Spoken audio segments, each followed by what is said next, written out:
तर आज बनवते आहे शेवग्याची शेंग. तर ही शेंग गावाकडनं आणलेली आहे, आमच्या घरी आहे. तर म्हटलं गावाकडची शेंग आहे तर एकदम गावाकडच्या स्टाईलने बनवूया.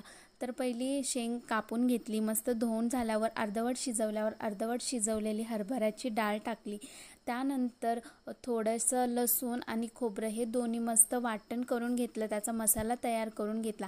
नंतर कढईमध्ये तेल टाकून मोहरी टाकली, त्याच्यानंतर कढीपत्ता टाकला आणि त्याच्यामध्ये जो कुटलेला मसाला होता तो टाकला. तो चांगला तळल्यावर त्याचा ब्राऊन कलर झाल्यावर त्याच्यामध्ये हळद, लाल कलरची मिरची पावडर आणि जी तिखट असते ती मिरची पावडर एवढेच मसाले टाकायचे. हे नंतर चांगलं शिजल्यावरती म्हणजे चांगलं परतल्यावर त्याच्यामध्ये शेंग टाकायची आणि त्याला मस्त तरी येते. नंतर अर्धवट म्हणजे थोडंसं 5-10 मिनिटांनी त्याच्यामध्ये शेंगदाण्याचं कूट टाकायचं आणि 2 मिनटं शिजवून नंतर बंद करायची.